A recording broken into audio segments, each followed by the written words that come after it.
এই ওঠো ওঠো না। কি হয়েছে? আমার গয়নাগুলো পাচ্ছি না। পাচ্ছ না? তুমি তো দেখেছো, আমি এখানে রেখেছিলাম।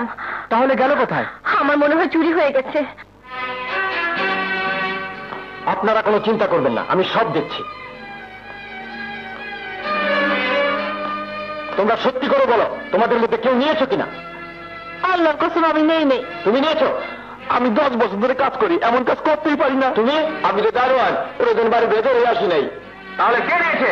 ইন্সপেক্টর সাহেব, আমি বলছিলাম কি, বাড়ির মানুষকে যখন সন্দেহ হচ্ছে, তাহলে সবার ঘর তল্লাশি করে নিতে পারেন।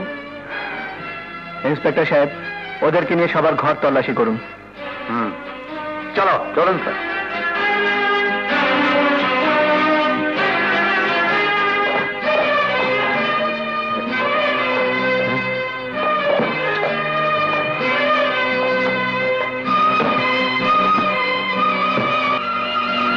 কোনো ঘরেই কিছু পেলাম না। ইন্সপেক্টর সাহেব, আমার মনে হয় বাইরের কোনো চোরে কাজ করেছে। আপনার পরিচয়? উনি আমাদের মায়ের মতো। যেই হোক, উনি কি এখানেই থাকেন? জি। তাহলে তো ওনার ঘরে তল্লাশি করতে হবে। না না ইন্সপেক্টর সাহেব, ওনার ঘর তল্লাশি করার কোনো দরকার নেই।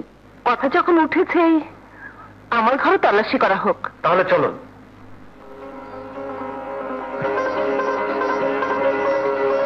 আপনি ওদিকে যান।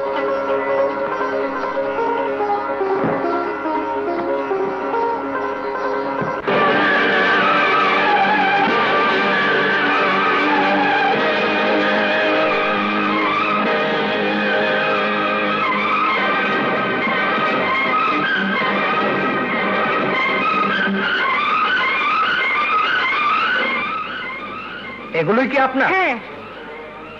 এগুলো আপনার ঘরে এলো কোত্থেকে? বলুন, জবাব দিন।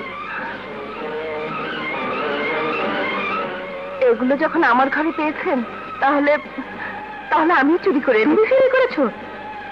তোমার এত বড় সাহস! আমাদের খেয়ে আমাদের পরে তুমি আমার গহনা চুরি করেছো? তুমি যদি এই চেয়ে দামি অলংকার ওদের কাছে চাইতে, ওরা কিনে দিত। চুরি করতে গেলে কেন বলো? চুপ করে থেকো না। তোমার মতো মেয়ের সাথে কথা বলতে চাই না। কি? যত বড় মুখ না তত বড় কথা।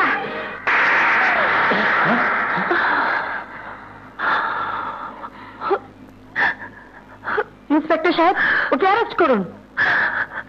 হ্যাঁ ইন্সপেক্টর সাহেব, আমাকে অ্যারেস্ট করুন। এত দামি গহনা দেখে আমি আর লোভ সামলাতে পারিনি, তাই চুরি করেছি। আমি চোর, আমি চুরি করেছি। আমাকে অ্যারেস্ট করুন, আমাকে অ্যারেস্ট করুন। না ইন্সপেক্টর সাহেব, ওনাকে অ্যারেস্ট করার কোনো প্রয়োজন নেই। আপনি চলে যান। হ্যাঁ, ওনার বিরুদ্ধে আমাদের কোনো অভিযোগ নেই। আপনি চলে যান, চলে যান। বেশ। না ইন্সপেক্টর সাহেব, আমি চোর। আমাকে শাস্তি দিন, আমাকে শাস্তি দিন। I am sorry. ইন্সপেক্টর সাহেব।